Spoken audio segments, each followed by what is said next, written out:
Ellen Johnson Sirleaf, president of Liberia between 2006 and 2017, is without doubt an accomplished African. Apart from being the first female president in Africa, she is winner of Nobel Prize and, of course, recently won the Mo Ibrahim Prize, which recognizes and celebrates excellence in African leadership. By the way, she's the 5th recipient of that prize. My name is Segun Adebowale. It's a pleasure to talk nothing but politics on our program, Strictly Politics. The debate over full-time or part-time legislature seems to be gathering momentum. Today, we'll be taking a look at the pros and cons of these options and, of course, their implications for governance. For starters, let us take a look at some of the happenings in the political space within and outside Nigeria.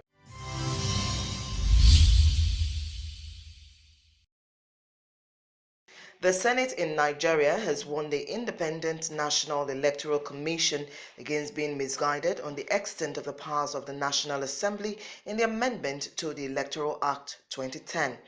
The Senate President Bukola Saraki, while declaring open a public hearing on the bill seeking to establish the National Electoral Offences Commission, made reference to the controversy generated by the recent amendment to Section 25 of the Electoral Act, which seeks to reorder the sequence of polls during the general elections. Burundi's President Pierre Nkurunziza has been named Eternal Supreme Guide by his political party. Burundi is headed for a constitutional referendum in May, which would allow Nkurunziza to remain in office until 2034. The 54-year-old former rebel leader has ruled Burundi since 2005. Kenyan opposition politicians say they have suspended the rival assembly days after the leader said he would reconcile with President Uhuru Kenyatta and end months of post-election turmoil. Kenyatta and opposition leader Raila Odinga met on Friday and promised to reunite the country. The opposition National Super Alliance NASA coalition said it welcomed the new spirit of cooperation, though it warned that its suspension would be lifted if the government did not address divisive issues, including land. The European Parliament is expected to approve a resolution on Wednesday calling for no reduction in social and democratic rights in Northern Ireland after Brexit. The resolution is part of the Parliament's assessment of the progress of the Brexit negotiations. It is understood that Sinn Féin pressed for the language on democratic rights to be included. People in Northern Ireland who have Irish citizenship will also remain EU citizens after Brexit.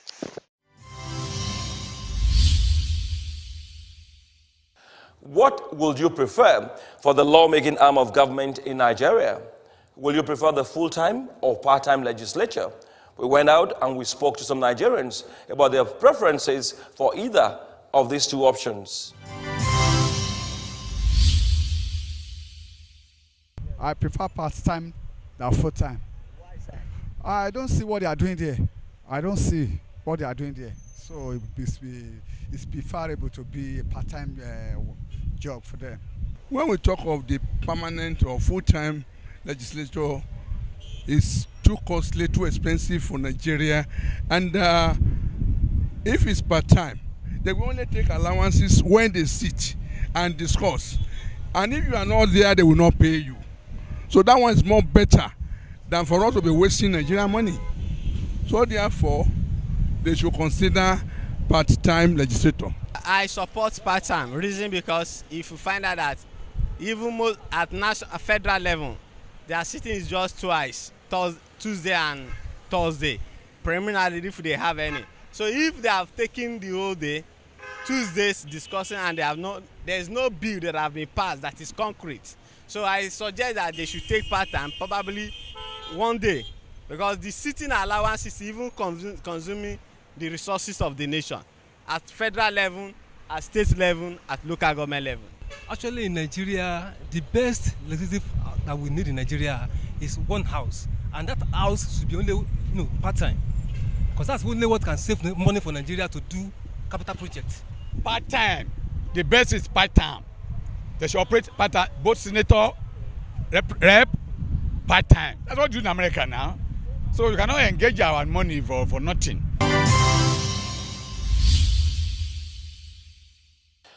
Well, you just heard from a cross-section of Nigerians about their preferences for either full-time or part-time legislature.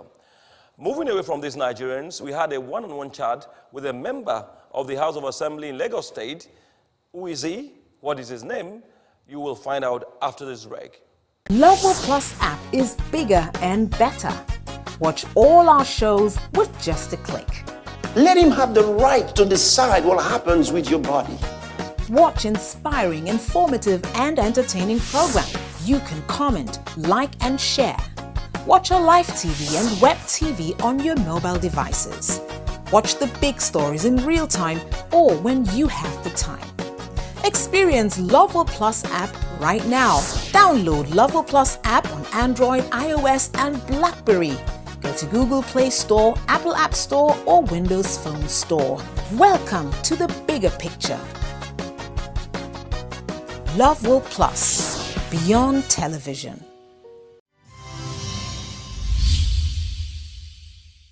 Honorable Olusegun Olulade, a member of the Lagos State House of Assembly representing Ekpe Constituency 2, has joined us on Strictly Politics. Honorable, it's a pleasure having you on our program. Thank you. It's nice having me. I'd like to start this way. Can you share with us over 6 years of being a legislator in the House of Assembly here in Lagos? Well, it's been an interesting part of my life. It's been service. It's been great, affecting lives in a very unique way. Okay. We've done so much for the state, and in terms of legislation, since I came into the House, and I have made impact in some areas of legislation in this country, and I thank God for giving me this platform to be able to express myself and add value to the society. What are some of those areas you've been able to impact? Not just Lagos, but also Nigeria too? Yeah, well, to start with, I am the first lawmaker in the country today to have a feedback radio program known as Eleni Ogode. I am the first lawmaker to have move a motion in our local dialects for the first time in the history of this country. It has never happened. I've been the first to do that. And other things that we've done in the area of empowerment, in the area of legislature, in the area of representation. I did a youth empowerment program, or a summit. Yes, Elenio Youth Empowerment Summit. I'm popularly known as Elenio. So I did that, and it goes beyond my constituency. People came from Ghana, people came from UK for the program, people came from across the country, youths across the country, and it was shown in Canada, in UK, in Ghana, in Nigeria. We really had a nice time with that program. It's a program that shows, we just invited people to come and tell their story in order for the youth to unlock their potentials and make them see life in a different platform. Rather than just looking for blue chip companies to work, we tend to ensure that they own those blue chips.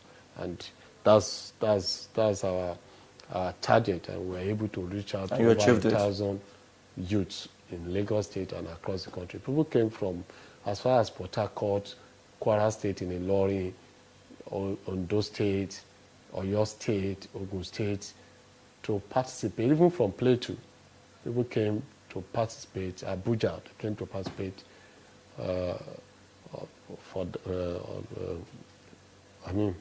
participate in the program. It was a glorious program we had. Okay. You talked about the fact that you moved a motion in our local language, which actually has taken me to the next question I want to ask you. Of course, I'm aware that the Lagos State House of Assembly conducts some of its sessions in Yoruba language. Yeah. What gave rise to this one? Then two, What impact has this had on legislation? I think it started at the State Assembly before I came into the House, that the decision to start have a day every week, every Thursdays, on our plenary we speak in Yoruba. And it's just for us to promote the Yoruba language. We all realize that that language is going into extinction.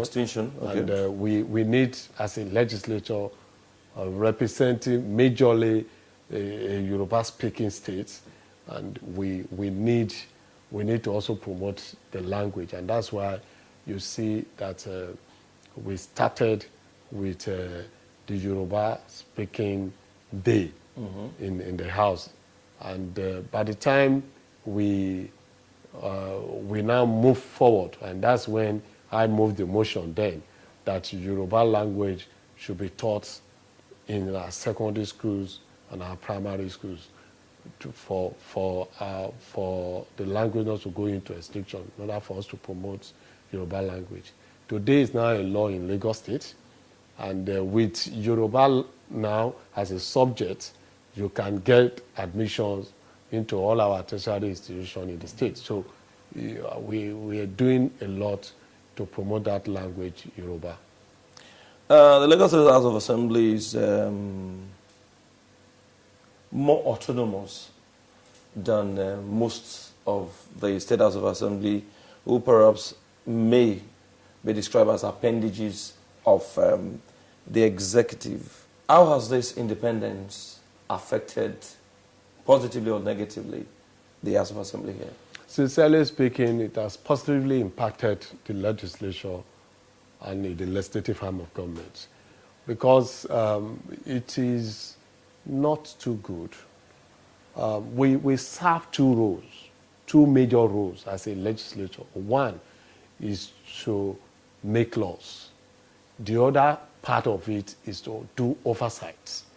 Now, in the course of you doing oversight, if you want to do oversight on the executive, those things that were passed into law, either by money bill or the executive bill or private bills, that has eventually becomes a law, and money bill maybe when we do appropriation, and at the end of the day, people that you have appropriated fund for, you cannot have oversight over them, then there's a problem. What we see in other states, and that's why Lagos is different, and that's why everybody is yearning for Lagos model. Now, when we do oversight in Lagos, for instance, we don't have to go and seek for fund from those people we are going to do oversight on. The moment that happens, you have already defeated the purpose of having oversight. You've lost your independence. You've lost your independence. Because in the past, if the State Assembly want to go out on an oversight, they will have to carry a file to the executive governor of the state to approve the fund.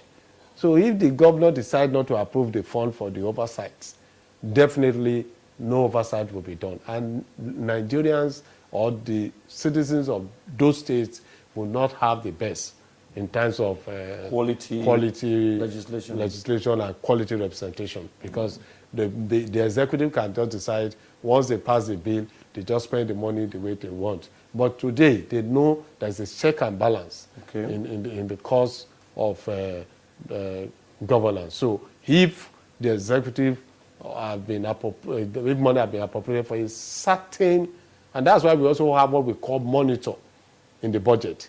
The monitor make it specific that, okay, we're going to buy this pillow at the rate of 10 naira. So if I am going to do oversight, I know where my question is going to be directed to.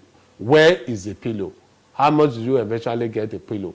Who bought it? How many did you? How many did you eventually bought? So those are the questions that the legislature should be able to ask when performing your oversight. But in the case that there's no independence and or there's not what we call autonomy, financial autonomy, the House of Assembly of those states will automatically becomes an appendage of that executive arm. the National Assembly, that's precisely the Senate, particularly, and the executive haven't really gotten well. In spite of the fact that the Senate president is from APC, the president himself is from APC, yet they've been at loggerheads. You will recall they've still not confirmed Magu. They said they wouldn't even confirm Magu, and they said they wouldn't even accept any nominee. Why are both at loggerheads continuously? I would say that there's a lot of, in the course of having the change that we preach to Nigerians, and a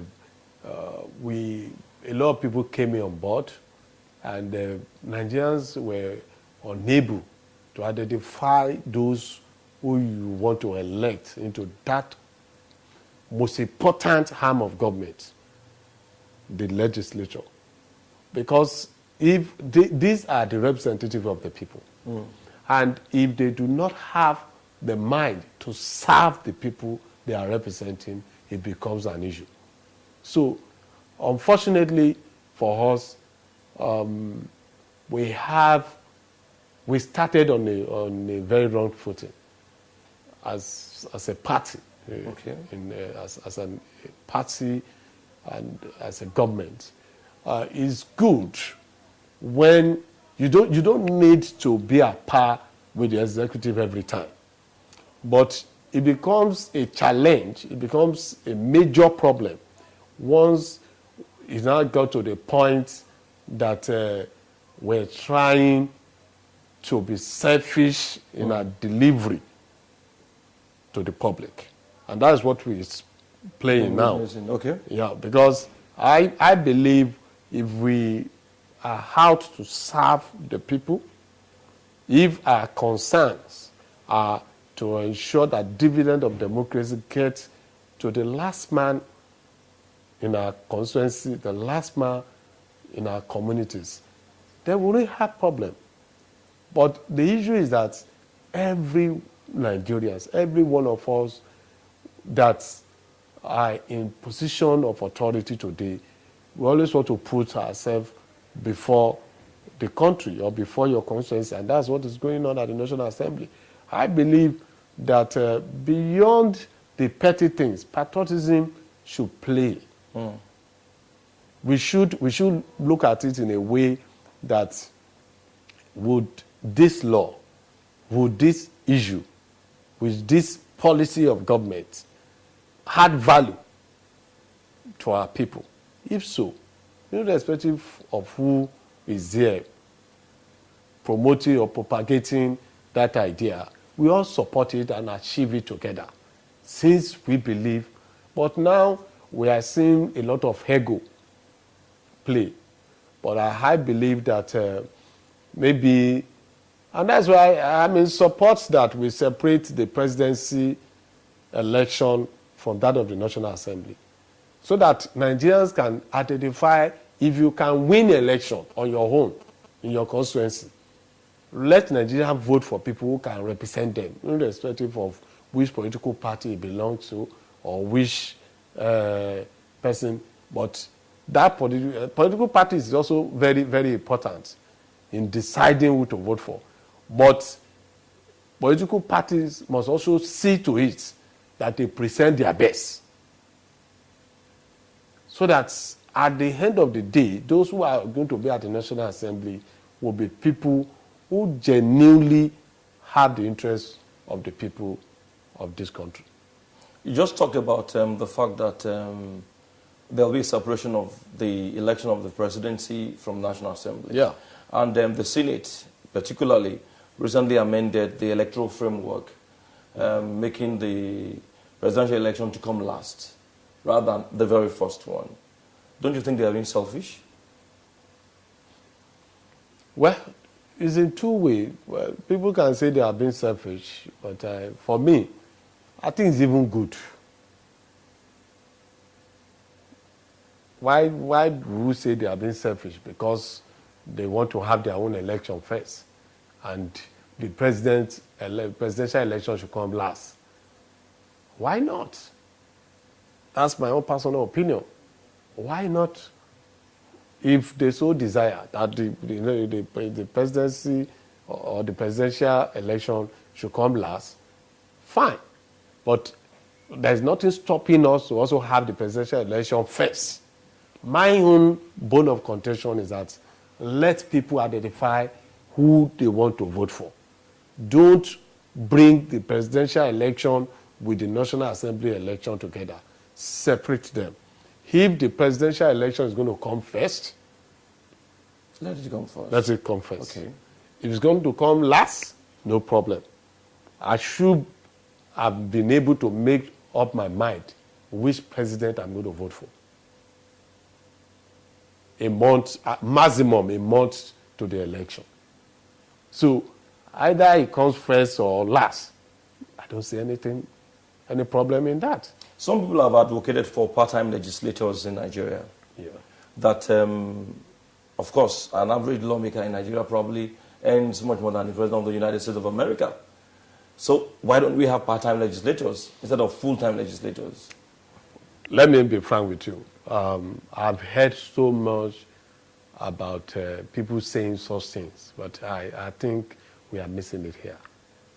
It's not because I'm a legislator. In America, as a legislator in America, you have a professor as one of your heads. You have so many routines of heads working with a senator, or working with a member of parliament or whatever.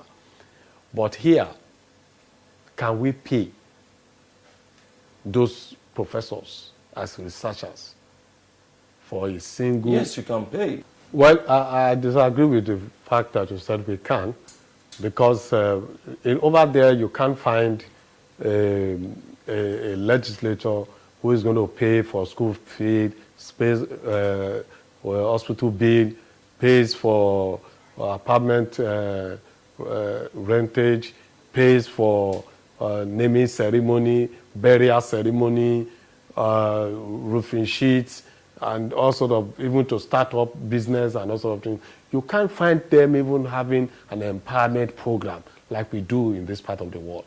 It shows where we are coming from. And we cannot just start from where they are now.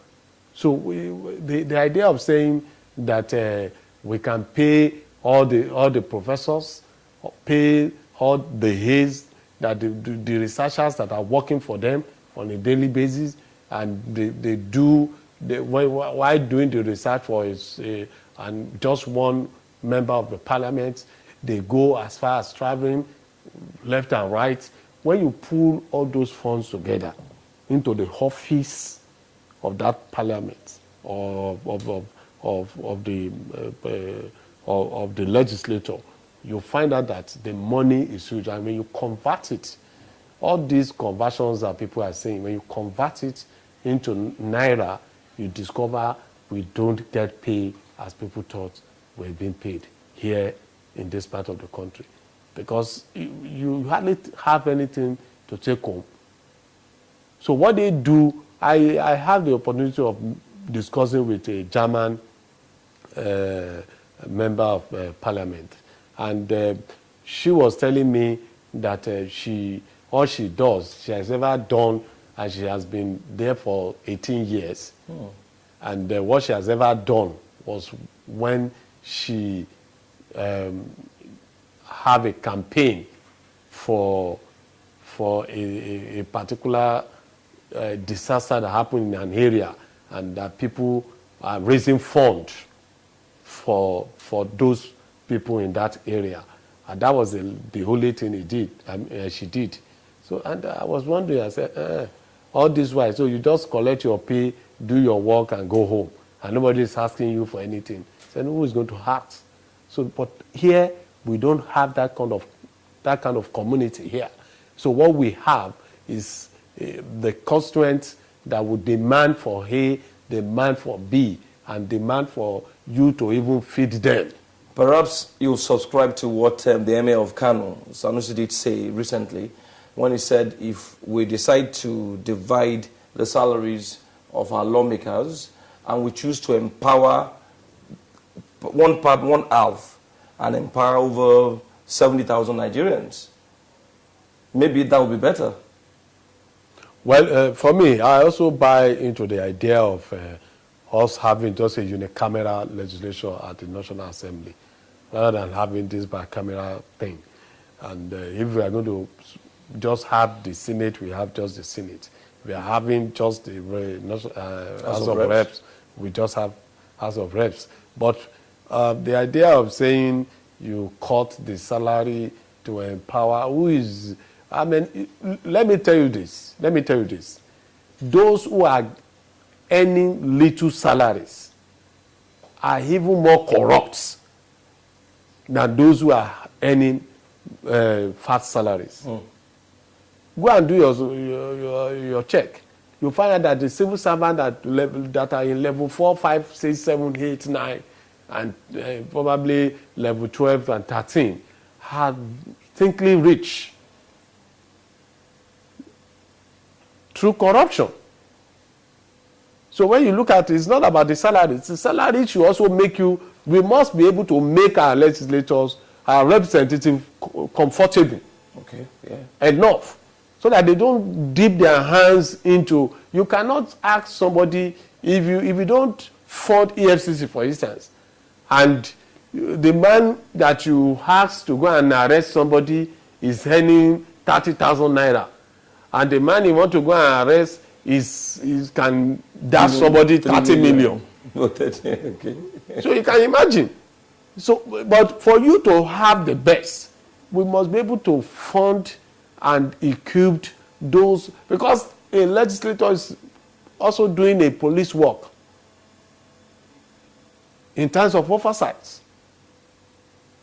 So for you to say somebody should go and conduct oversight in a ministry, for instance, or in an agency where they have billions of naira, and the man that you are sending there is not comfortable, we're just wasting funds.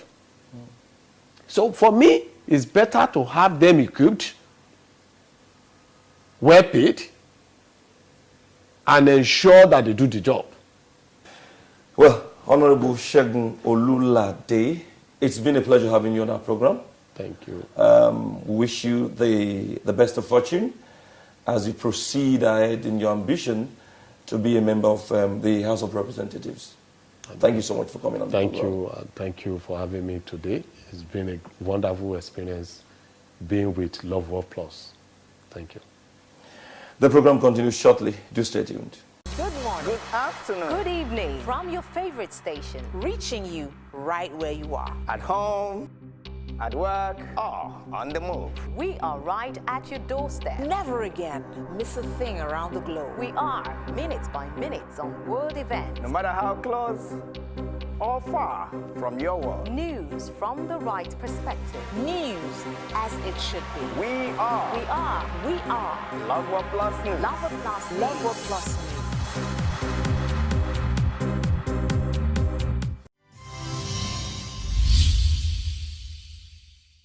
That's our political journey today on Strictly Politics. Do keep it with us next week. But remember that Nigeria can only be developed by Nigerians, and ensure that within your sphere of influence, you're contributing positively to development of our dear country. I am Segun Adebo Wale.